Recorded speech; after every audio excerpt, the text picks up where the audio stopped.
Hello and welcome to episode 4 of Board Games Direct, the week-long series where we show you an ungodly amount of board games. And today we are focusing exclusively on two-player games. These are duels of wits and wills for yourself and just one other. A friend, perhaps, or maybe a partner, possibly a family pet that you've genetically engineered to play board games. Ah!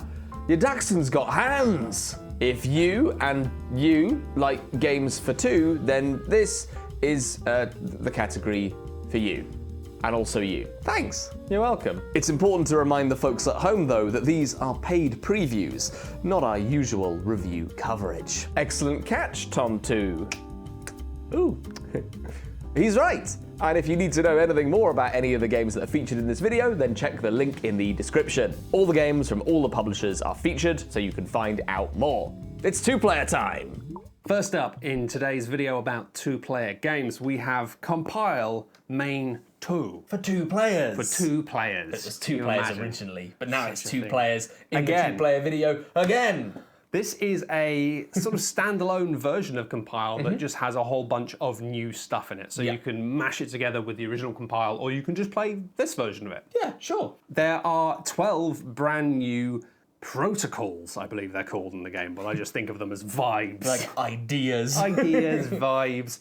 And if you don't know anything about Compile, then I'll explain a little bit how it works. At the start of the game, you're going to choose/draft, depending on how competitive you're feeling, 3 each of these, which you will then take the matching cards for and assemble a little deck that you'll shuffle together. I've taken the liberty already of choosing some for us. So Tom has peace, chaos, clarity, and clarity. Whereas I am fear, smoke, and time. Time seems a little overpowered, if Honestly, I'm being honest. It might be. Time itself? The concept of time. The way the game then works is you're going to be taking it in turns to have a hand of cards that you're then going to be playing to your side of the board. In a little lane battler style And because thing. you then have like the combination of 3 different things, I will have time cards, smoke cards, and fear cards. And generally speaking, the rule is that I can only play these cards to the matching area. So I want to build up a very large quantity of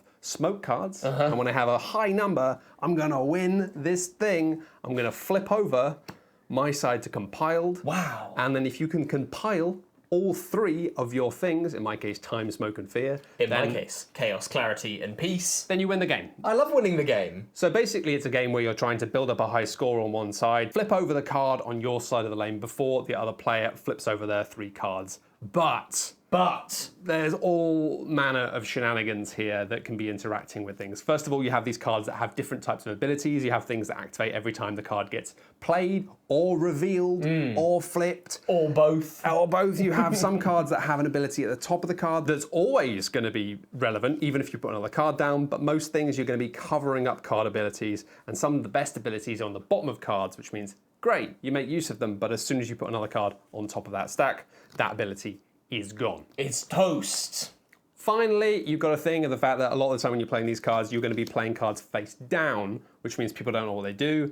And there's all sorts of manners of way of cards can be shifted around, moved, flipped, flip reversed, and there's some spicy stuff in here. So that's just a general description of the game. The stuff in this standalone new version expansion is all of these new protocols. War, as far as I can tell, is just constant. Those cards effectively just have lots of these bottom abilities, so at the end of the turn, every time something happens, something happens, something happens. It's relentless. Luck is a lot of fun. It effectively means that, a lot of the things are completely based on luck. You're going to call out a number and flip a card, and if you're right, then amazing things are going to happen. Oh, that's delightful. Very powerful, but basically allows you to just take a punt. However, in a game where you often combine it with things that give you lots of control over knowledge of the deck and knowledge of your hand, could actually be less luck and more strategy. Mirror is lots of things happening at the same time. You do something that happens on the other side, etc. Lots of fun synergies. Ice is pretty neat in the fact that basically, just like in real life with ice, it's very slidey. Cards move around all over the place. But then also, I think the most powerful ice card kind of locks things. Right, okay, it means it freezes them up. It freezes your hand, and it means like you it. can't draw any cards until you have none. Yeah. Which is a fun, wrinkle. And obviously with all of these, you can combine them with the base set, and this is a game that kind of thrives off finding those weird synergies between the sets. So with even more of these things to play with, you can make some probably pretty busted combos. Yeah. As you might expect, chaos is chaotic. Clarity just lets you just constantly be drawing up your loads of cards into your hand, so you just know everything about everything. Time actually seems crazy in this context. Really? In the When fact you think about it. Time. It lets you just like pull cards out of the destroyed bin, basically. Oh, okay. So it lets you just be like, oh, that card's gone You can forever, time but it's travel. not. It's Right, back. right. And doing stuff with that. Whereas another favourite of mine in this, as you might expect, is corruption. You love a bit of corruption. I love a bit of corruption. Yeah. Corruption allows you to just be like causing the other player problems, but their basic card, this 0, it just says like you may play this card in any line on either player's side. So it just means you can just like play this horrible card like onto the other player's and just go side up of their the works, table. mess with their engine. And presumably, I think it probably means it goes into their discard, and Yeah. then they could play it back. It's fun. It's weird. fun. I don't know. I say I've played a lot of the original Compile. Haven't tried this one yet, but there's some fun stuff here. Yeah. And that is Compile Main 2. Main 2. This is Tag Team. A 2-player deck building kind of auto battler Yeah, sort of. about fighting. About fighting. Of all things. Yeah, punching each other in the noggin. You're going to choose 2 characters to be on your tag team, and then you're going to beat up the other tag team with cards. And the cards have effects on them. They do. But the way this game works is very unique, very Yes. strange. Yes. At the start of the game, you're going to have a deck of just 2 cards, your starting cards for your characters, and all you're going to do is you're going to reveal them one at a time simultaneously. Wha-bam! I'm going to focus on your character. I am the terror of the seas, which means stuff happens to do with my character's boats. Ooh, yeah, we'll get into some of the weird asymmetrical characters later You don't on. need to know about the boats just yet. Don't worry about it. Come on, this is the beginner bit. You then keep flipping cards, going through the entire deck until both players are out of cards, and then you go to a shopping phase, where you shuffle up this big deck of cards that belong to both of your characters. You'll draw 3 and choose one of them to add into your deck of actual cards you're using to fight. Now, importantly, you're going to choose the order of where this card sits amongst all the rest of your cards, and that order will not change. No. The cards will change in position. They'll always stay relative to each other. You're just bumping them in order. Yeah. And so, for example, I might put this big attack right at the front, so I'm going to hit Matt straight out the gates, and then we reveal our cards again, and we go through the deck just the same way. Yeah. Immediately, this is turbo funky. The first round of the game, you just have 2 cards. So Just the first 2 round cards. of the game is honestly, it's pretty quick. It's not really a round, it's more of a, and then setup. it's gone. But then the fact that you can never rearrange your cards means that every time you get anything new and put it in there, I'm just going to whack something in. It means you're constantly trying to counter what you remember of the other player's deck. Absolutely, because you'll have these attack cards that will just do damage to the opponent. So, for example, if Bodvar over here hit Joanne, he would attack with his power of 3, boom, boom, boom, and reduce your health by 3, but you can put in these block cards, and if you manage to successfully block an opponent's attack, you'll get a little bonus. Yeah. But then your opponent might decide to shuffle their cards down by putting something in this place, and it's this sort of mind gamesy battle of trying to get your cards in the right place to counter everything your opponent is throwing at you. Yeah, and having a thing where each round you remember the flow of it, but not specifically maybe. It's like, well, they attack a lot of the front and then they defend a bit, but there's a little bit of vibe. Yeah, it's always a little bit fuzzy. I think that's where the auto battler side of things comes in, because you just sort of set up your engine and you kind of watch it run against your opponent, but you can tweak it in between. And this is exacerbated by the fact that all of the different characters have different sort of gimmicks associated with them. There's a bunch of different characters in the game. We've got here some of the starter setups. These are the ones they recommend at the beginning. So Bodvar has a lot of cards that will activate his rage tracker, and if he gets all the way to the top, he turns into a bear. He turns into a bear. We slide those off, flip over his board, and he's a bear now. It's bear time. It's a bear problem. And then a lot of his cards will pivot into being like full-on attacks when he becomes the bear. So you have all of this power that you build up, and then it all gets unleashed in one go. Whereas your character over here has a tracker for boats. We said we'd get back to the boats. Yeah, and now we're back to the boats. So effectively you have cards that will let you move up the boat track. And it's basically like this character has a fleet of ships at her disposal, and when it gets to certain points on the track, cards that you have that you can play will unlock new powers. So basically you'll be like, okay, I get 7, and now when I play this card, it does something heals cool. instead of damages, and then or to 15 like it does that. something else. Yeah. But it has a fun thing that when you get to 20, it then like have the ability to do some kind of really cool big signature move and then reset it again. Right. So it's sort of a rolling power bar, but it's interesting in terms of trying to keep it at certain points, because there are certain points on the track where you think this is the sweet spot. And in the first game that we played, one of my character's cards lets you remove a card from someone else's deck. So you're building to this big moment, and then suddenly you removed my signature card, the card Oh. that I needed to do everything with. It was brutal. It was brutal, and it's over quite quickly. It's quite a fast-playing game, so you just rack it up and go again, and that is made even easier by the fact there is a whole bunch of different characters. There's 12 in the box. Some of my favourites are like Shango, who builds up fire, and if you manage to get all the fire tokens on one person, they die instantly. But you're only attacking the person whose card it is right now, so trying to make sure you're targeting the same person is quite difficult. You've got the Wild Bunch, that instead of being one character, they're 5 separate characters. You take them out one at a time. Or Mordred, who starts on 0 power, so he's very slow to get going, but then once you get enough on him, he starts getting very powerful. And these powers are often better or worse, depending on which character you pair them with, so there's a whole bunch of extra combos. It's neat. There's a bunch of characters already in the box, but they're planning on releasing some more in the future. A pretty unique game. Very unique game. This is Little Soldiers from Yellow, a 2 to 4 player skirmishy little miniatures game, but instead of using your little Warhammer figurines, you're using tiny little plastic soldiers and random household objects as scenery. We have not made a mess, even though it looks like we've made a mess. This is intentional. Yeah, this is the contents of Matt's house right here. This is all I own. A toolbox, some wood glue, and some wood filler. Some wood filler, yeah. I'm not currently sponsored by a wood filler company. It may look like I am, but I promise I'm not. Use a lot of the stuff, so get in touch. Get in touch. So this game is a 2 to 4 player game, but we're going to be just showing a little head-to-head mode.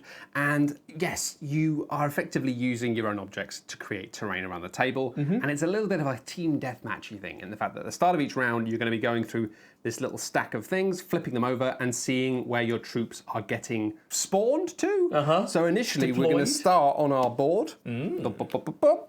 And yeah, we're kind of playing all the module variants already, which I'll come to later. We've given ourselves more people than we're supposed to have in the base game. Loud. But effectively, we flip these off one at a time, and we go to those locations. So this is a 2, this is around there. Oh, I see. Yes, and then a 4, so you go over there. I've put these in locations that the camera can see, so it's again a little bit fudged over here, and then one more for you. I'm going there. You're going to go there for fun. Yeah, so it's not exactly a kind of like, head-to-head in that traditional sense. You end up all over the place in a way that leaves you having to be a little bit dynamic. Then on your turn, you're basically going to be doing actions which involve moving and shooting and special abilities. The way that we're going to move. You've seen them. Chekhov's shoelaces. It's string. Here they are. Effectively, these control how far you can move and how far you can do things. Yep. So the yellow one's going to be for movement, for example. You'll be able to say, okay, well, I'm going to move from here to here. And you can kind of bend it around the terrain as well. Exactly. It's very clear in the manual that it says, look, you can fudge it a little bit around the edges. Don't get into arguments about that sort of thing. They're trying to be like, look, it's pieces of string and plastic toys, all right? Just try and have fun. Chill out, Dave. Meanwhile, however, the red string is mainly related to when you're taking shots. So when you're in a position where you can take a shot, like this, within a red string worth of range when you're shooting at another player, then you get an extra reroll. Right, okay. The way that shooting works is pretty simple. You just take these normal dice, you roll them, and then you get a second reroll if you're within close range. I see. And effectively, it's like with a lot of the systems like this, you can lock off dice and re-roll however many you want. I keep knocking off that person with my arm. And then ideally you want these purple symbols, which are hits. Splat! When you hit people, they take damage, and you can see these little cards in front of us effectively have like a base armor rating that you have to get through to do any damage to their health, and then a health rating, and we have tokens we can put on to knock them down. Ooh! That's the very basic thing, but then very quickly you have things like some special abilities which characters can use, which is what these lightning bolts are for, which allow you to do little bonuses to attack. Some of the characters are a bit more supporty and can give their allies some extra health or shields. Or I've seen another component that I've got my eye on. I know, listen, or let's just get to the pudding of this. Let's get to the pudding. You have some of the special abilities you have are the Grenadier, who, it doesn't have green shoelaces, sadly, it just has a little piece of cardboard with a green shoelace on it, but that's fine. The Grenadier has the ability to put a grenade close to them, and then you literally just flick it and roll it. And then it does damage at a radius unless it lands on the horrible splat, in which case it just murks you, I believe. I think it's like the grenade went wrong, so you didn't throw it proper. That's fun. And then, of course, the mortar. The mortar is a tiny wooden spoon device in which you put this little... It's basically, like you can see, it's Fruit Loops. It's cereal. So it's a bunch of cereal. And this is quite fun in the fact that whichever way it lands, it's going to do different things. It's either going to do 3 health damage to anyone within a 2 radius, which is the yellow string, or it's going to do just 1 damage to everyone in a red radius. I see. Red string, it's pretty big. It's a big long piece of string. And this ignores terrain, which means effectively you can go, okay, well, I've got my mortar character over here. I'm going to put that on, and then I'm going to go like that. And that's actually pretty good. That's not a bad shot, man. I have, however, hurt myself.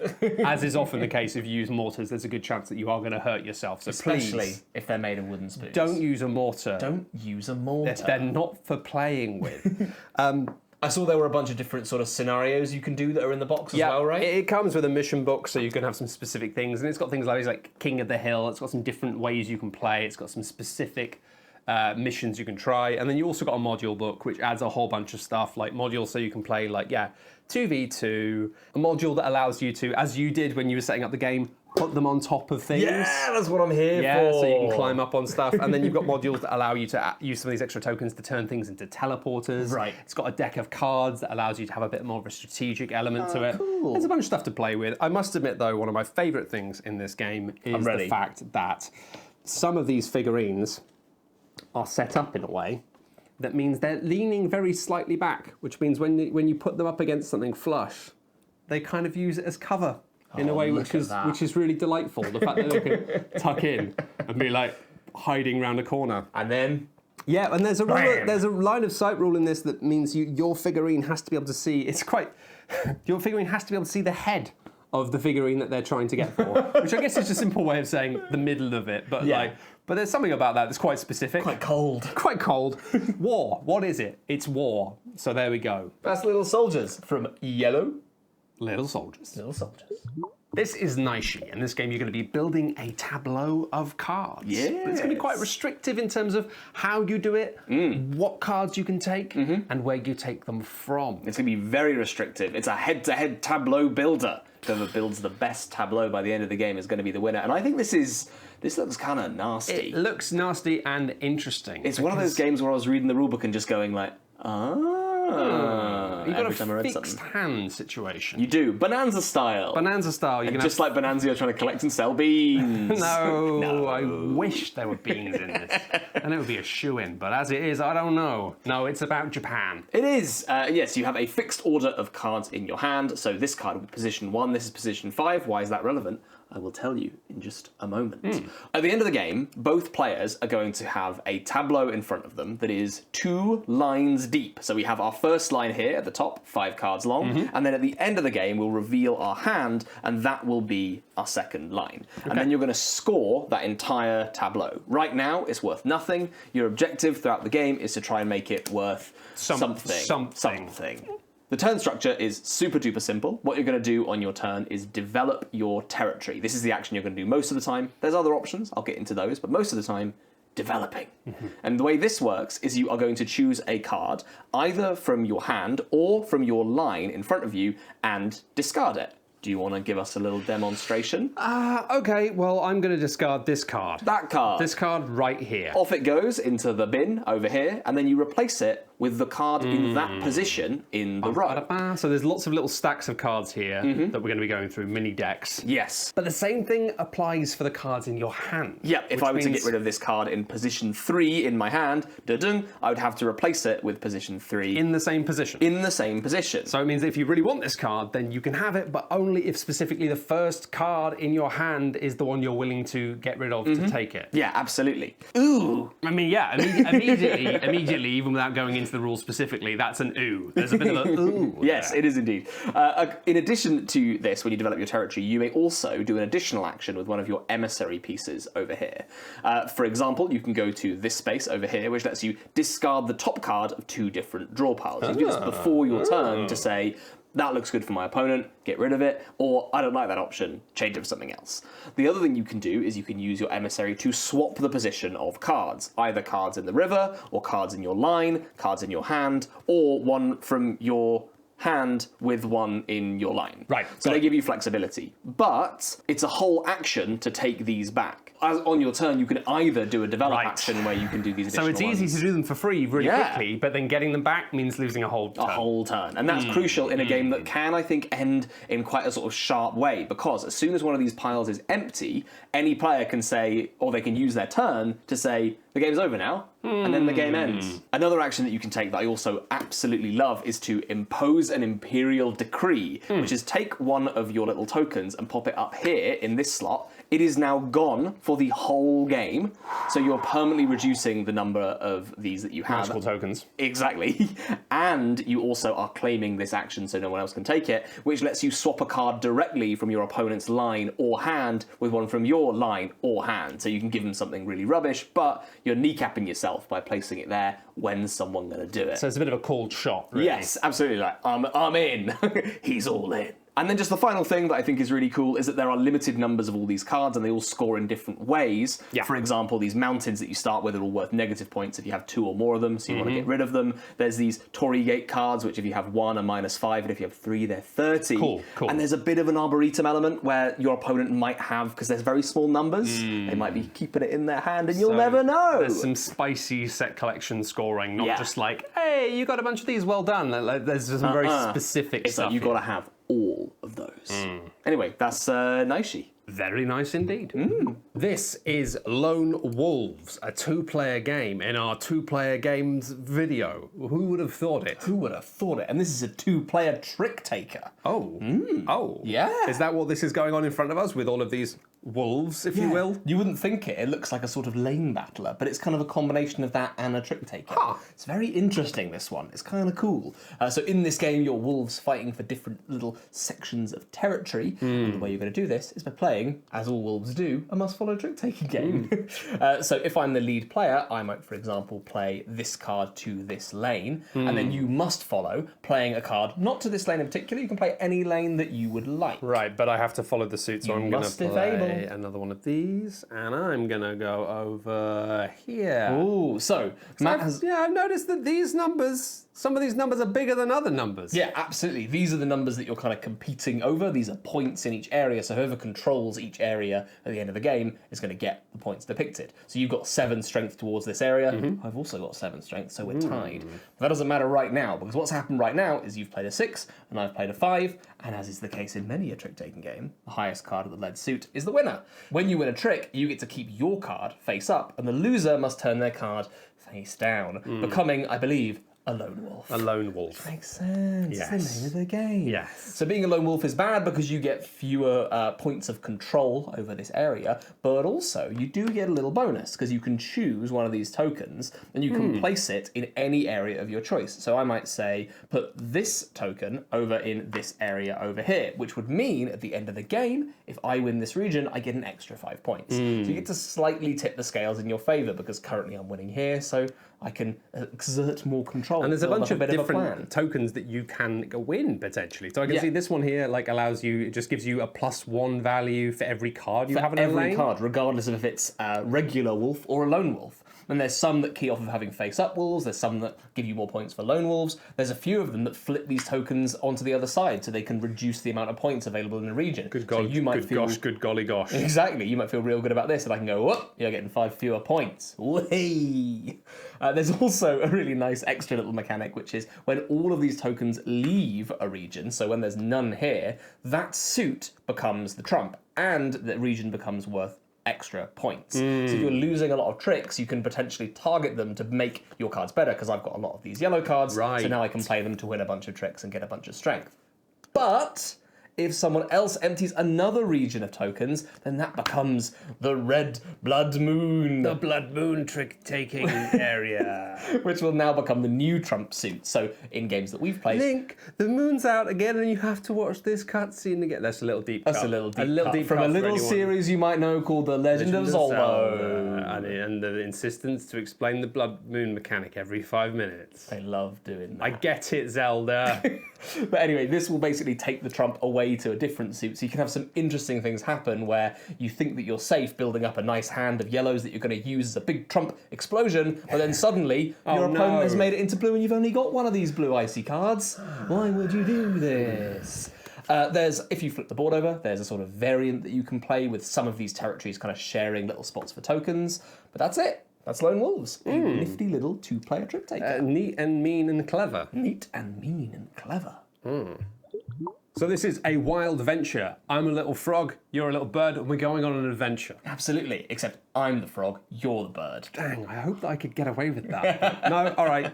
Okay, you get to be the frog. Look at these little guys. Pretty superb They're little real frog. cute. Yeah. They're real sweet.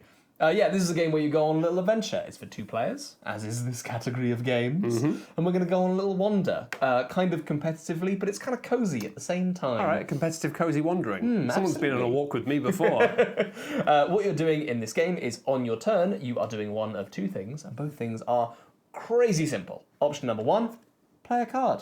Take a little card from your hand and play it into your little tableau in front of you. You'll have 3 rows for your cards. Your bottom row will be your buildings. Your middle row will be your villages or your other adventurers who might join you on the journey. And then your top row is for your gear, like this second-hand sword, or this portal scroll, or this generous pension that I've acquired. Oh, I'm going to go for a shell game trickster. It's a frog that is going to try and take your money with cups. That's what they all do. You then put on these cards, you might put some supply on them. So this little bag at the top shows you that I'm going to need some little coins on top of my cards. Couple of coins on them. Coins are both for like buying new cards, but they're also for showing how much supply is on a certain card, how many uses it has. So that's option 1, play a card into your little tableau. Option 2, activate a card in your little tableau. So I might, for example, use my lily pad card to adventure 1, which is the action that you're going to want to do most, because that involves moving your little piece along these little tracks, going on a little adventure. And on the way, you might pick up little bonuses, like money. Or little treasure chests. Treasure chest is incredibly enticing. It'll get you a bunch of extra stuff, or there's cards, or the little beetles that let you enchant your buildings later on. Oh, all right. Enchanting, I'm sure.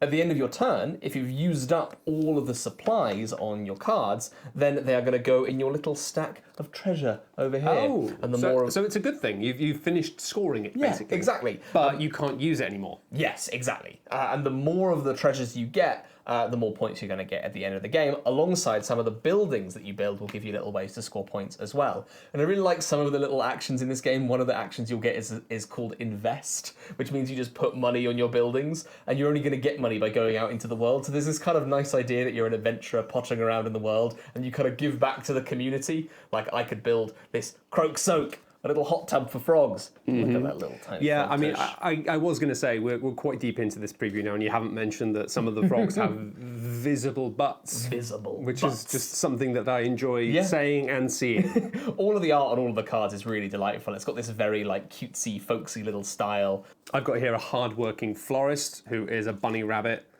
Sorting out some flowers. I've got a dark path explorer who's bounding down into a cave. What a delight. So at the end of the game, you're sort of going to total up all of the riches that you've gained on your little ventures. You're going to score the cards that you've tucked under your little thing by using them up, but you're also going to score your buildings that you've invested into over the course of the game. And that's kind of it. It's like a nice little chill game where you go on a little adventure with your pal. walk. You look at all the art. It's very sweet. You build a little engine, score some points. What's not to love? And that is A wild venture. 2-player game, it says on the box. for 2 people. Yeah. Or a frog and a bub. Or a frog and a bird. What's wrong, Tom? You look confused. Is it because the next game we are talking about today is called Confusing Lands? These lands are so confusing, Matt. I got it right. They're actually not. They're really quite simple. This is the smallest, dinkiest, tiniest game we might have to show to the people at home. Look how tiny this little box is. It is actually so tiny that it fits entirely on the B-roll cam, which is kind of a first, really. It's literally in the tiny game series. I've literally only just noticed this. It has like no cards. It's for 2 players only. It takes about 10 minutes. And you're building your very own confusing land in front of you out of cards. Okay. Flow of this game is unbelievably simple. All you're going to do is take one of the cards in your hand of 2 and put it into your tableau. You must cover at least one little bit of card, so you can't just put them on like that. You must cover a little bit of card, maybe even some more, but you cannot cover these big clouds. These are your scoring conditions. Come back to those in a second. Please, Matt, place a card in your tableau. Thank you for asking. I thought you never would ask. I'm going to place a card here. That's the wrong move. I think it's a great move. Terrible move. Absolutely terrible. We can't all be geniuses, Thomas. And then we swap the cards that we have left. And then we Spicy. must place those into our tableau. I'm going to put this little river here. Okay, well, because you sassed me so hard last time, You're going to spend way too long thinking about I'm going to take a perfect 20-minute analysis paralysis move. No, I'm going to play this here because Lovely. I suspect that this iconography means I'm going to get points for having houses. Yeah. And I want points. Yeah, that's close enough. Then you're going to take 2 more cards in the deck each, and we do it again until we're out of cards. We place them all into our little tableau, and then you will score. And how do you score? It's very straightforward. These clouds are your scoring conditions. So mine, for example, needs crystals to be 4 spaces away from mountains. So here, crystals, and then 1, 2, 3, 4, mountain. Job's a good one. I don't know if I got that entirely right, but I'd get some points. Close enough. It's close enough. The spirit of it is enough. Mine, however, wants to be within 3 or less spaces from 3 houses. I think that's just from any old houses. Oh, you're going to look at the rules? I'm looking at the rules because even though this is a demo and not playing a real game, I want to win. Score 3 for each village space. That is 3 or fewer spaces. So actually, it's great. It's more than that. Wow, it's amazing. He's getting so many points. Since when did you get so good at confusing lands? Incredibly. Yeah, so this actually gives me 12 points. Wow, he's going crazy. And that's good because each scoring condition, whether you fulfill it or not, gives you minus 10 points before it starts giving you positive points. So essentially every single one that you put into your tableau is costing you 10 points. Oh, okay. And then your score needs to kind of go over the top of that threshold before it starts getting you in the positive. So I got 2 points. You got 2 points. This is confusing lands. Well done. All the cards have a scoring criteria on them, so you can choose which way you want to put them into your tableau. So do you want to get more scoring criteria, which potentially will get your score really high, but it also might tank your score because suddenly you filled your land with a load of rubbish that you can't ever do. And there's only you're not going to place that many cards. No, it's a 10-minute game. There aren't that many cards, are there? No, this is it. You can see every some single more here, but card that's it. on camera right now. We could calculate it if we had brains, but it's been a long day. I could count them if I had brains. There's also a little shared criteria in the middle, so you've got something to shoot for every single game, and that is it. You can also play it as a little solo challenge where you're trying to beat a certain score, and that's confusing lands. The delightful, tiny, dinky little boats. Oh, it's so small. So small. And finally, in this 2-player preview episode, we have Bombastic from Bitewing. This is a game of deadly tic-tac-toe. It's tic-tac-toe. All tic-tac-toe is deadly if you play it with very, very, very dangerous people. That is 100% true. We can say that by experience. This is a game of tic-tac-toe where you have X's and O's hidden under these tiles, but you also have a bomb. And if you reveal the bomb, you lose. Of course you do. Okay, yeah, that's fair. That's fair. But if you get 3 in a row, you win. Okay, so how hard can it possibly be to How just hard get... can it possibly And you say there's just one bomb. There's just one bomb amidst all of these tiles. And what can I do on my turn? On your turn, you can either go for it, which is do the tic-tac-toe, flip 3, and if you get all 3 in a row, then you win. Or you can use one of the action cards. So for example, we have peek at 2, and you can swap them with each other. Or we have peek at 3 in a row, and your opponent then shuffles them, so you know what they are, but not where they are. Yes. Do you want to take the first turn? Yeah, all right. Are you noughts or crosses? Oh, do I have to get the right one? Yeah. Oh, spicy. I thought I could just get Anything. 3. No, Oh, these are rules to You don't- tic-tac-toe now? In fact, as a fun This little... isn't how I play when I'm at home. In a fun little detail, we revealed the mug there, but behind the scenes mug. Yeah. In a fun little detail, the box actually has an X and an O, so you can arrange it to remind you what you're playing as. You can have it like this, so you can be crosses, and I can be noughts. Well, to be fair, if you're not constantly drawing a circle or drawing a cross, you might be like, what? Where am I? way. Yeah, it's good that we've shown the mug here because, yeah, it might seem like this game does not actually ship with a porcelain handle. It's just being propped up against a mug. Yeah, Again, just to the pull the porcelain curtain handle back there. does not come with the game. The wizard's been revealed. Not even in a Kickstarter version or anything. Are you the noughts or are you the crosses? I'm going to be a circle. Okay, go for it. Okay, right. Or use a card. So I either go for it or I use a card. Yeah. I'm going to use a card. I'm going to peek at 2 and then swap them with each other. You may swap them with each other. You know that secretly. Okay. And then this card goes away, and we get a new card. Show 3, secretly arrange them. I'm going to show this one, and this one. Am I noughts or crosses? Your crosses. And So then already you've got a pretty strong... I'm secretly going to arrange them.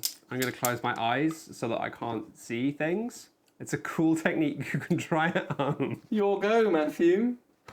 Okay, what have I got now? Peek at 3 in a row, your opponent shuffles them. Or show 1. Oh, that's already, that's the one that's been there the whole time. It's been a long day. It has been a long day. So, or show 1, secretly swap it with another one. I'm going to do it. I'm going to peek at 3 in a row, and then you are going to shuffle them for me. I like it. Okay. Peek, peek, peek, and then you're going to shuffle those 3 for me. And I'm not looking, I'm not looking, I'm not looking. I've done it. Fantastic. I'm going to go for it. Hey! I'm the king of Bombastic. I'm a gastic. Nothing bomb here? Yeah. I thought it was like probably a 1 in 3 chance that I get it. What was here? Circle? Yeah. Well done, well done. Thanks. Well done. There's a whole bunch of different cards that do different effects. There's also these alarm cards that immediately have you lose if you... they're like a sort of immediate win or lose condition. Right. They're kind of just chucked in there as well. Or they make you go for it, which I think is kind of sweet. Which is just to stop you from doing too much like, yeah, do a little it's bit like, no, come on, this is a game of, get a bit of information and Time's then do up, it. buddy. Because that's what you did, Yeah. and you won. I got a little bit of information. They won. And then you can play multiple rounds, because obviously it's very quick, very silly, very breezy, and you can just continually like play it over and over and then try and rack up best of 3, best of 5, best of 15, whatever you dog dang please. Make up your own rules and your own world. It's your life, go live it. That's Bombastic, and pre-orders are available now for this one. They launched it alongside our little preview series. Isn't that That's the nice? last video in today's video series. Hope you enjoyed, Have a lovely day. and we'll see you in the next preview video.